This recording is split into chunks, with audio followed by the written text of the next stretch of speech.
오늘 우리 하나님의 말씀 듣겠습니다. 마가복음 15장 21절에서 24절 말씀 함께 하겠습니다. 제가 대표로 받들어 봉독해 올리겠습니다. 마침 알렉산더와 루포의 아버지인 구레네 사람 시몬이 시골로부터 와서 지나가는데 그들이 그를 억지로 같이 가게 하여 예수의 십자가를 지우고 예수를 끌고 골고다라 하는 곳, 번역하면 해골의 곳에 이르러 모략을 탄 포도주를 주었으나 예수께서 받지 아니하시니라. 십자가에 못 박고 그 옷을 나눌세 누가 어느 것을 가질까 하여 제비를 뽑더라. 아멘. 할렐루야. 네. 우리는 지금 사순절 기간 중에 셋째 주일을 보내고 있습니다. 그러면서 오늘은 특별히 한 달에 한 번 갖고 있는 전도 선교 구제주일로 우리가 드리고 있죠. 우리가 한 달에 한 번 이렇게 특별한 우리 전도 선교 구제주일을 갖는 이유가 있습니다. 우리의 나아갈 방향, 우리의 사역의 목표, 이러한 것들을 다시 한번 분명히 하고자 하는 그런 의미가 있습니다. 말씀을 통해서 진정한 교회의 본질이 뭐냐, 사역에서 가장 중점으로 우선순위를 두고 해야 될 사역이 무엇인가를 우리가 돌아본다는 의미가 있습니다. 여러분, 그것은 영혼을 구원하여 제자 삼는 일입니다. 하나님께서 우리를 통해서, 우리 교회를 통해서 가장 기쁘게 받으시는 그러한 것이 바로 이 사역인 것이죠. 사실 여러분, 한 달에 한 주간 전도 선교 구제 주일이냐? 사실은 또 그렇지 않습니다. 하나님의 전적인 은혜로 영원한 생명을 얻은 우리들은요, 어떻게 보면 당연히 매일 매순간 복음의 증인이 되어서 살아가야 합니다. 하나님의 은혜로 구원받았다면 구원받은 사람은 예외가 없습니다. 구원받은 모든 자들에게 주어진 사명이 바로 이 사역이에요. 여러분, 우리들이 원래 어떤 자들이었습니까? 하나님과 원수된 자들이었어요. 지옥 형벌로 던져질 수밖에 없는 이러한 사람들, 순전히 하나님의 은혜 아니면 살아갈 수 없는 이런 사람들, 우리에게 거저 하나님의 구원의 놀라운 선물을 우리에게 주셨습니다. 이 의미는 결국 우리는 모두 예외 없이 영원한 생명을 얻었는데 이 생명의 빛, 예수님께 빚진 자들이에요. 여러분, 지난 시간 우리 살펴보았잖아요. 우리는 1만 달란트 빚을 진 사람입니다. 1만 달란트는 8천만 데나리온, 8천만일 일해야 되는 것. 계산해보면 16만 년, 16만 년을 일해야 갚을 수 있는 돈. 상상으로도 도저히 갚을 수 없고, 이것은 도저히 우리가 해낼 수 없는, 결국 예수님의 목숨값이 들어간 가치입니다. 우리는 지금 이러한 빚을 지고 있는 사람이에요. 도저히 갚을 수 없는 빚. 여러분, 이 빚을 하나님께서는요, 은혜로 완전히 다 탕감해 주신 줄로 믿습니다. 우리는 무엇으로 보답할 수 있습니까? 여러분, 무엇으로 이 빚을 갚을 수 있을까요? 그 무엇으로도 불가능합니다. 우리의 몸을 불살라도 여러분, 이것을 갚을 수가 없어요. 그런데 유일하게 한 가지, 하나님께서 이 빚을 갚을 수 있는 그 방법을 제시해 주셨습니다. 내가 나를 사랑하느냐, 내 양을 먹이라. 주님을 더욱 사랑하는 것이 빚을 갚는 그러한 길인데, 이 사랑의 마음이 있다면 분명 어떤 방법으로든지 표현을 해야 돼요. 그 표현하는 방법, 구체적인 방법이 바로 양을 먹이는 거예요. 영혼에 대한 관심, 영혼 구원을 위해서 정말 그분들을 위해서 섬기고 그분들을 위해서 중보 기도하고 바른 말씀으로 영혼들을 이끌어내는 것, 이것이 우리 주님을 사랑하는 가장 최고의 방법인 줄로 믿습니다. 분명히 우리 주님이 말씀해 주셨어요. 네가 나를 사랑하면 그 사랑하는 증거를 보여줘. 그 증거가 죽어가는 영혼들, 방황하는 영혼들, 그 영혼들을 위해서 너가 힘을 써. 너의 시간과 너의 물질과 너의 마음과 너의 기도를 그 영혼을 위해서 힘을 써. 그게 바로 나를 사랑한 증거야. 여러분, 우리가 구원의 확신을 분명히 갖고 있다면요, 예외 없이 누구나 영혼 구원의 사명이 있습니다. 하나님의 가장 기뻐하시는 일은 잃어버린 영혼에 대한 관심과 사랑이에요. 누가복음 15장을 보시면 온통 잃어버린 것들에 대해서, 거기에 대해서 언급을 하고 있어요. 잃은 양의 비유, 잃은 동전의 비유, 잃은 아들 탕자의 비유, 모두 잃어버렸습니다. 그러면서 이 잃어버린 자의 심정, 잃어버린 그 양을 잃어버린 목자의 심정, 동전을 잃어버린 그 주인의 마음, 아들을 잃어버린 그 아버지의 애타는 그 상한 마음, 그 마음이 15장에 기록되어 있습니다. 이 찾고자 하는 간절한 마음이 그곳에 표현되어 있지 않습니까? 여러분 한번 상상해 보세요. 눈에 넣어도 아프지 않는 그 사랑하는 자식을 잃어버렸을 때 그 부모의 심정은 여러분 어떠했겠습니까? 목이 터져라 애타게 그 찾는 부모의 마음, 그것이 바로 집을 나간 탕자를 기다리는 하나님 아버지의 마음이셨어요. 늘 마을 앞에서 서성거리면서 마음을 졸이며 이제나 저제나 내 아들이 돌아올까 봐 안타까운 심정으로 기다리시는 그 마음이 바로 하나님의 마음이세요. 그런데 여러분, 문제는 무엇이 문제였습니까? 집을 나간 그 둘째 아들보다 집에서 성실하게 아버지 옆에서 일을 잘했던 그 첫째 아들이 문제였습니다. 그 문제가 뭐였어요? 아버지의 마음을 전혀 몰랐습니다. 아버지의 마음을 전혀 관심 갖지 않았어요. 여러분, 죽었다고 생각하는 동생이 살아서 집에서 잔치가 벌어졌습니다. 그런데 그 잔치 때문에 오히려 화를 내고 분노했습니다. 아버지, 평소에는 제게 염소 새끼 그거 하나도 잡아주지 않더니 저 못된 짓하고 돌아온 동생을 위해서 살찐 송아지, 그 아까운 송아지를 잡다니요, 이게 어떻게 된 겁니까? 분노했습니다. 이로 인해서 어떻게 되죠?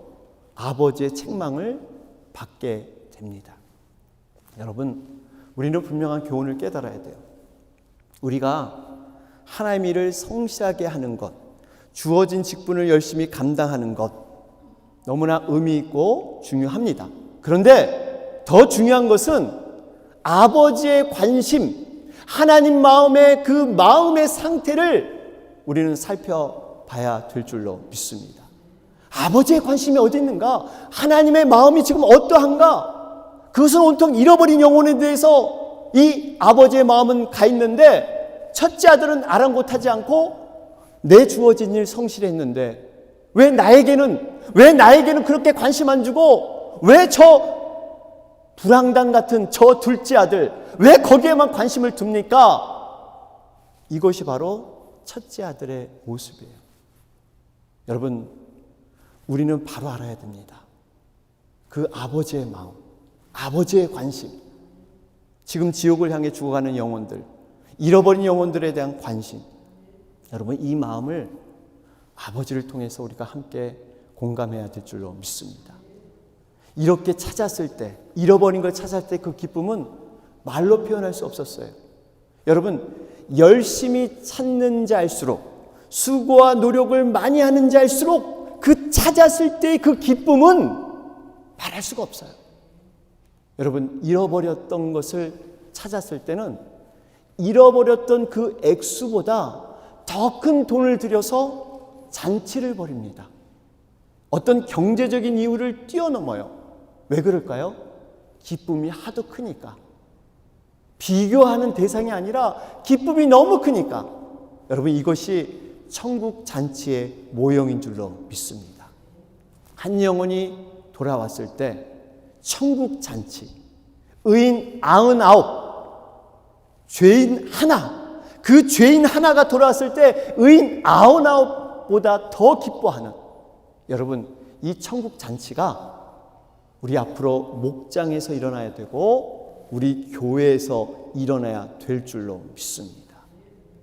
이것이 바로 주님이 우리를 통해서 가장 기쁘게 받기를 원하시는 그러한 모습입니다. 오늘은 제가 세계 역사 이야기를 하면서 이제 설교를 시작하기 원합니다. 여러분, 세계 역사를 보면 고대 사회에 7가지 불가사의가 있다고 합니다. 여러분, 불가사의라는 것은 사람의 생각으로는 미로 헤아릴 수 없는 굉장히 미스테리한 것, 이것이 불가사의라는 뜻이죠. 7가지 그 고대 사회의 불가사의를 몇 가지만 좀 살펴보면요, 이집트의 피라미드, 바벨론의 공중정원, 또 올림피아의 제우스 상, 에베소의 아르테미스 신전, 뭐 이러한 것들이 쭉 있습니다. 그런데 요즘 현대에 들어와서 새롭게 생긴 4가지 불가사의한 일들이 있다고 합니다. 여러분 한번 들어보세요. 현대에 들어왔던 이 불가사의, 첫 번째가 하늘에서 별 따기. 여러분, 하늘에서 별 따는 건 불가사의한 일이죠. 두 번째가 뭐예요? 장가간 아들 4편 만들기. 여러분, 정말 장가간 아들은 4편 만들기가 그렇게 어렵다고 합니다. 세 번째가 스님 머리에 핀 꽂기. 없죠, 머리가 핀을 꽂을 수가 없습니다. 근데 네 번째가 우리들 현실에 딱 들어맞는 이 불가사의한 일이 아닌가 생각을 합니다. 굉장히 친화적인 불가사의한 일인데, 네 번째, 은퇴한 남편 존경하기. 은퇴한 남편을 존경한다는 건 너무너무 불가사의한 일이에요. 도저히 일어날 수 없는 일입니다. 죄송합니다. 우리 은퇴한 남편 되신 분들 죄송합니다. 그런데 여러분, 세상에만 불가사의한 일이 있느냐? 아니라는 거예요. 교회 안에서도 불가사의한 일이 존재한다고 합니다. 조금은 굉장히 아이러니하지만 그것이 뭐냐면요, 고난의 때, 상황과 환경이 어려울 때 하나님을 온전히 믿는 것, 이것이 불가사의한 것이라고요. 여러분, 믿음이라는 것은 정말 힘들고 어려울 때 그 진가가 나타나야 합니다. 그런데 그 믿음의 능력이, 그 진가가 나타나지 못한다는 거예요. 당연히 나타나야 되는데 그것이 안 되는 것, 이것이 불가사의하다는 거예요. 여러분, 믿음이라는 거 보면 굉장히 단순하고 쉬워 보입니다. 말 그대로 그냥 전지전능한 하나님을 믿으면 돼요. 그런데 사실 믿음만큼 또 어렵게 느끼는 것이 없어요. 왜 그럴까요? 믿음은 눈에 보이지 않습니다. 굉장히 모호해 보여요. 그리고 당장 어떤 결과가 내 손에 딱 쥐어지는 것이 아닙니다. 더군다나 세상에 유혹이 있고 방해가 있고 세상의 것이 더 현명해 보이고 지혜롭게 보일 때도 있습니다. 때로는 내 경험과 내 생각이 더 옳다, 이렇게 생각될 때도 있어요. 성경의 말씀이 현실과는 너무나 동떨어져 있기 때문에 이것은 이루어질 수 없다, 이렇게 생각할 수 있어요. 그래서 정작 고난의 때, 인생의 어둠이 오면요, 믿음의 능력을 붙잡아야 되는데 이것을 붙잡지 못하는 이러한 안타까움이 있습니다. 왜 그럴까요? 내가 진정으로 변화되지 못하고 믿음이 온전히 내가 붙잡힌 바 되지 못했기 때문에, 믿음의 성장을 온전히 이루지 못했기 때문에 그러한 결과가 나타나게 되는 것입니다. 여러분, 믿음은 변화됩니다. 믿음은 성장합니다. 믿음은 자라나는 거예요. 여러분, 이거 이해하십니까? 우리가 예수님을 처음 믿을 때는 그냥 하나님의 자녀로 그냥 어린아이와 같은 그러한 믿음이었어요. 내 중심의 믿음. 그것이 청년의 믿음이 되고 나중에는 새 생명을 낳을 수 있는 아비, 부모의 믿음, 이러한 믿음으로 자라나야 합니다. 이러기 위해서는 계속적인 말씀과 기도를 통해서 내 신명을 가꾸어 나가야 됩니다. 그래야만 그것이 자라날 수가 있는 거예요. 여러분, 우리가 스스로 영적인 진단을 스스로 해봐야 돼요. 내가 과연 지금 믿음의 상태가 어떤가? 내가 정말 하나님과 진정한 믿음의 대화를 하고 내 앞에 논리를 판단할 때 내 스스로 결정하는가? 우리 주님께 묻고 있는가? 정말 우리 주님이 나의 인생의 주인이 되고 계신가? 그분의 주인이 돼서 내가 그분의 통치를 받고 그분의 결정에 따르고 있는가? 내 결정을 위해서 그분이 도와주기를 바라는가? 우리는 생각해 봐야 합니다. 내 믿음이 과거랑 비교할 때 정말 이 상향곡선, 내 믿음이 좀 더 성장하고 있는가? 아니면 내 믿음이 지금 하향곡선, 밑으로 떨어지고 있는가? 이것을 체크해 봐야 합니다. 여러분, 우리의 믿음이 정말 변화되고 성장하기 위해서 반드시 거쳐야 될 스테이지가 있습니다. 반드시 거쳐야 될 관문이 있는데 그것이 바로 십자가입니다.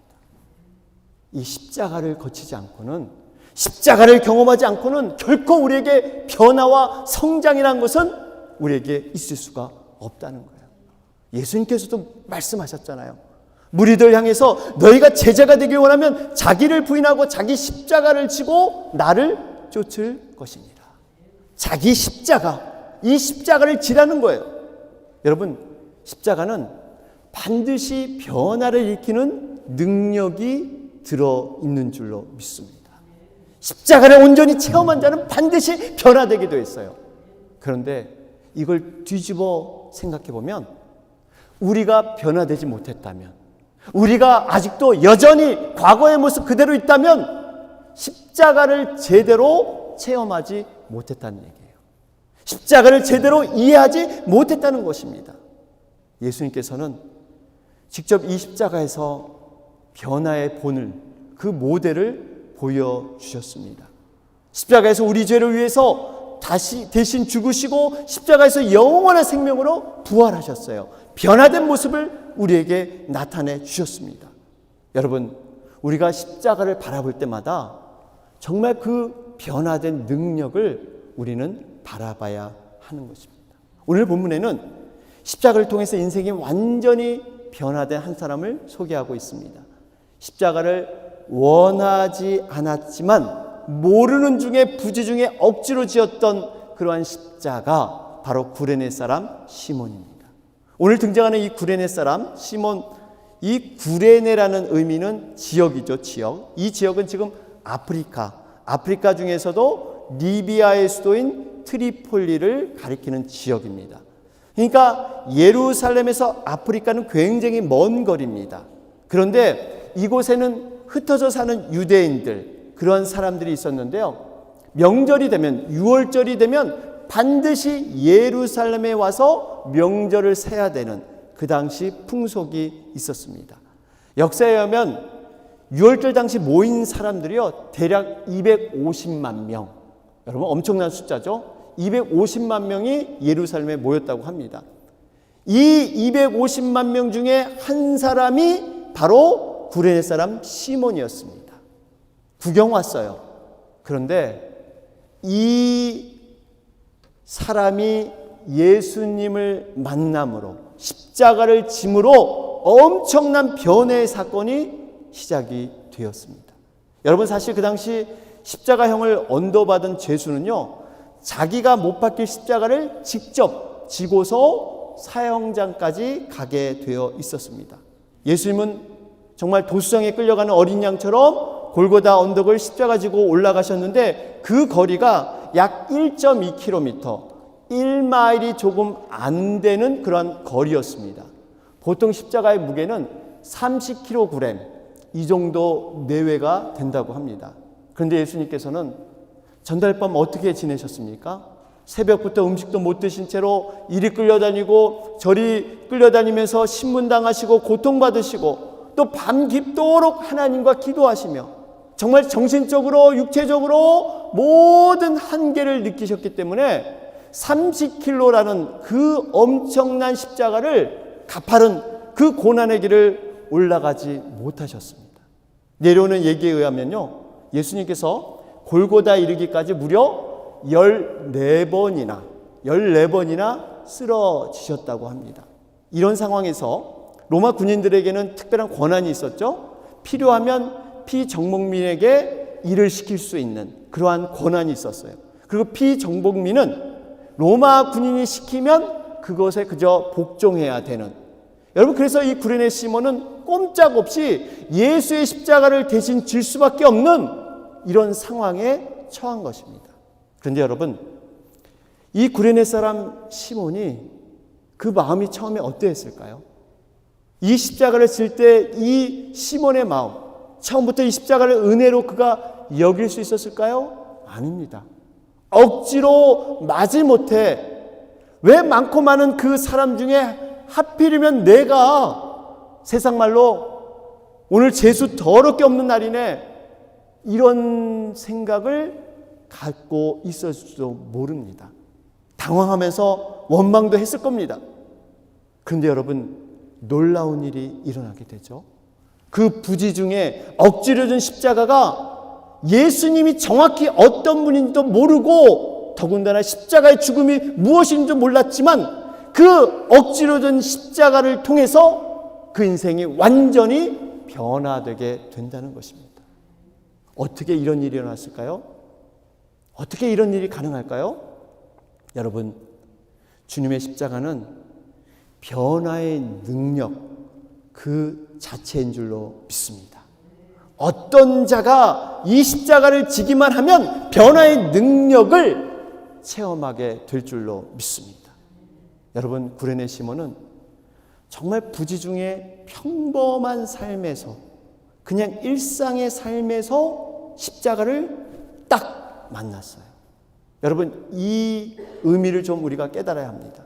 우리도 부지 중에 그냥 평범한 삶에서 십자가를 딱 경험할 수도 있습니다. 그래서 우리가 항상 우리 주변에 일어나는 그러한 사건과 상황, 내가 만나는 사람들을 통해서 말씀과 성령 안에서 한 번쯤은 생각해 봐야 합니다. 부지 중에, 우리 주님의 은혜는 부지 중에 평범한 삶에서 우리에게 다가올 수 있다는 거예요. 나는 평범한 것 같지만 이미 하나님께서는 예견된 섭리 안에서 필연으로 우리에게 역사할 수 있는 줄로 믿습니다. 이게 바로 우리에게 부어지는 하나님의 은혜의 모습입니다. 여러분, 십자가는 바라볼 때마다 하나님의 능력을 우리는 캐내고 묵상해야 합니다. 고린도전서 1장 18절 보세요. 여기 보니까 십자가의 도가 멸망하는 자들에게는 미련한 것이요 구원을 얻는 우리에게는 하나님의 능력이 됨이라. 여러분, 십자가는 변화를 주는 하나님의 능력, 여러분, 이 능력이 되는 줄로 믿습니다. 여러분, 억지로 준 그 십자가, 이 구레네 시몬을 묵상해 보면요, 뭔가 말로 형용할 수 없지만 그 십자가의 권위 앞에, 성령의 권위 앞에 이 시몬이 아마 꼬꾸라졌을 겁니다. 구레네 사람 시몬은 성령 체험을 십자가를 지는 가운데 했을 거예요.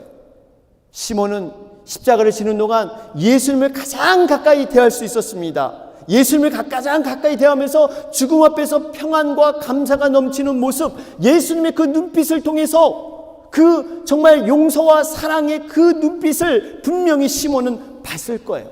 이 사람은 평범한 사람이 아니고 분명히 비범한 사람이다. 배반한 제자들까지 품에 품고 놀라운 사랑으로 정말 그 칼을 가슴으로 껴안는 그러한 예수님의 모습, 이거를 굉장히 가까이 시몬은 봤을 겁니다.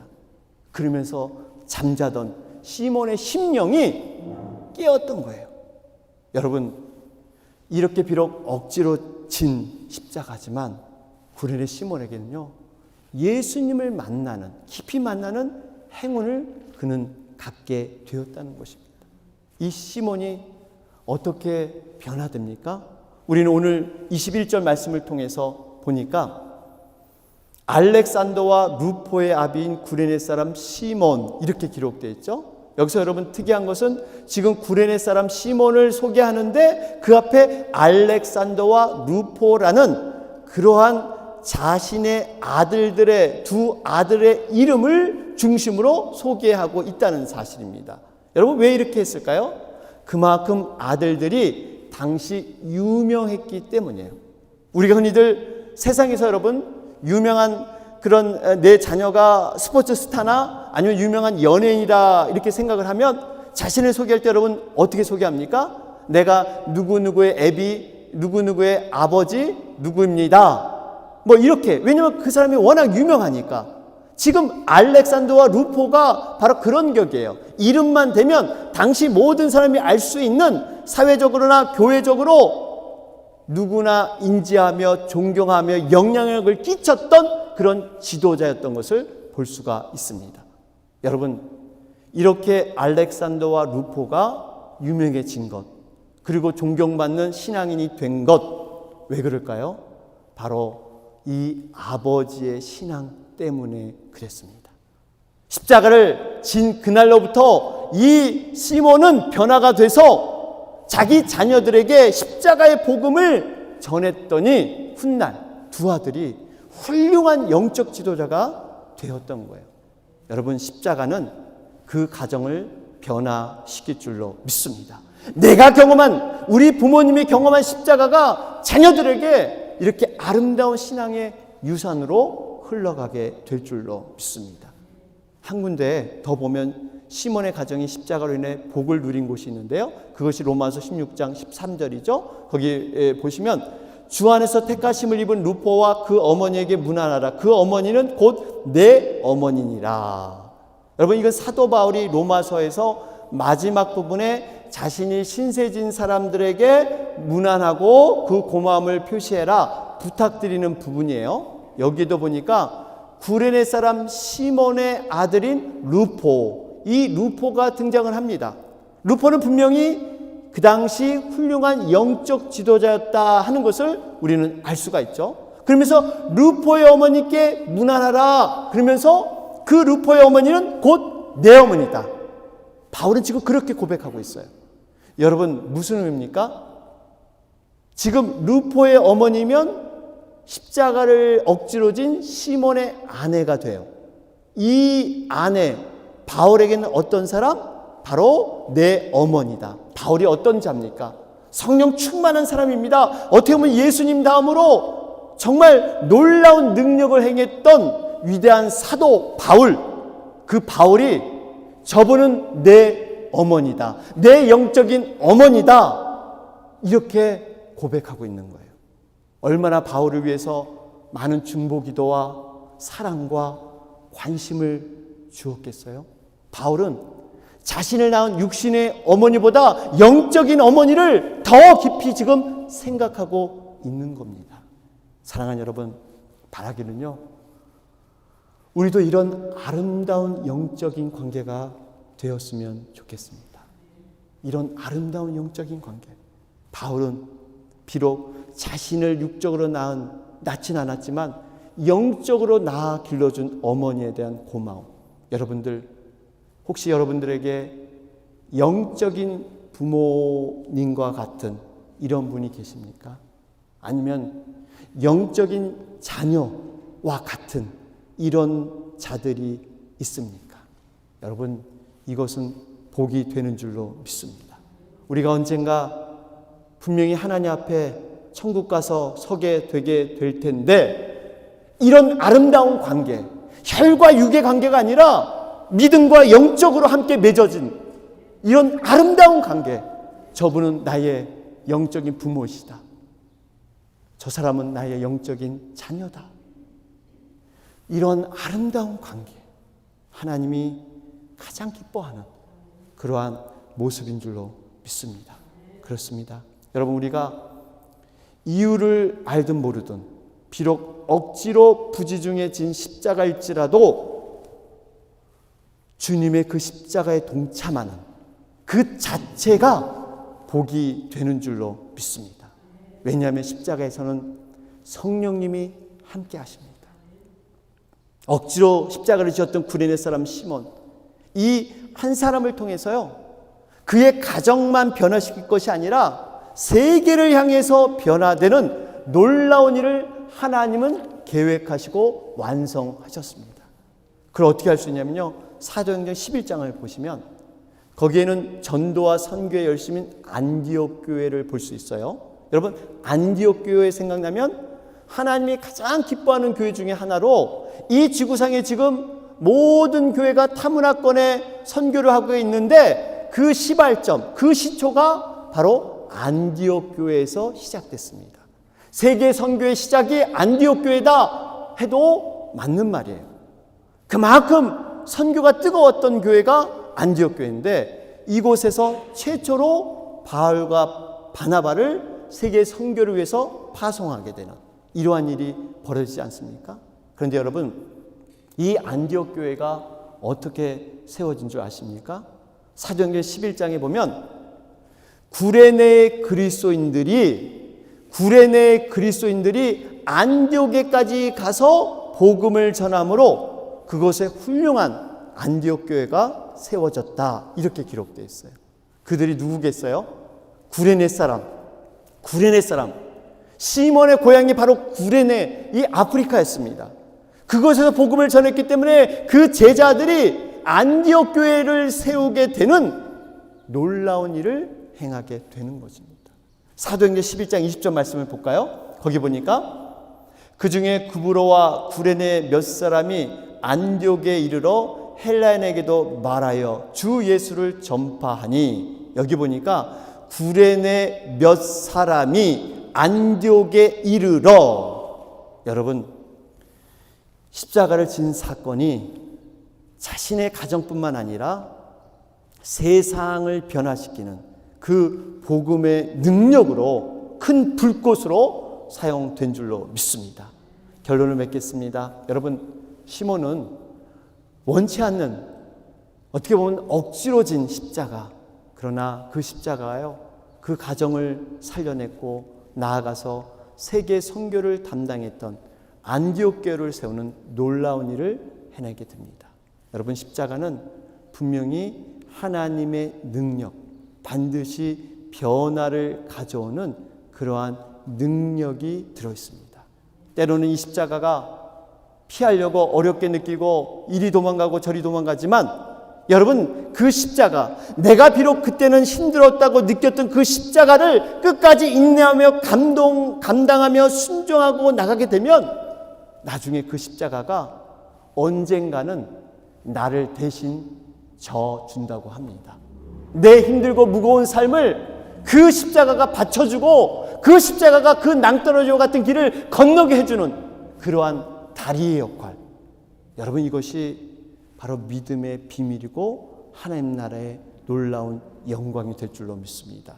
베드로전서 4장 13절은 말씀하죠. 오직 너희가 그리스도의 고난에 참여하는 것으로 즐거워하라. 이는 그의 영광을 나타내실 때 너희로 즐거워하고 기뻐하게 하려 함이라. 고난의 십자가를 지는 자, 분명히 영광과 즐거움과 기쁨이 함께 한다고 합니다. 사랑하는 여러분, 우리는 지금 십자가를 묵상하는 사순절 기간이에요. 십자가는 분명히 우리를 위해서 분명히 주고자 하는 메시지가 여러분 각자마다 있을 겁니다. 여러분, 그 메시지를 붙드시길 바랍니다. 그리고 충분히 이 십자가의 의미를 묵상하면서 시간을 두면서 과연 이 십자가가 나에겐 어떤 의미인가? 왜 예수님이 십자가에 고통받아 돌아가셔야만 했는가? 왜 기독교에서는 이 십자가를 그만큼 중요시 여기는가? 그 의미가 단순히 지식적인 구원을 위한 그러한 도구가 아니라 나를 위한, 정말 내와의 관계가 그 십자가 무엇인가를 우리가 깊이 묵상해 보았으면 좋겠습니다. 여러분, 이 십자가를 붙들 때 우리는 생명줄을 놓지 않고 끝까지 주님과 동행할 수 있는 그러한 길이 바로 십자가에 들어있습니다. 이 십자가를 우리가 다시 한번 깊이 묵상하는 가운데 새롭게 변화되고 성장하는 여러분과 제가 되길 주님의 이름으로 축원합니다. 아멘.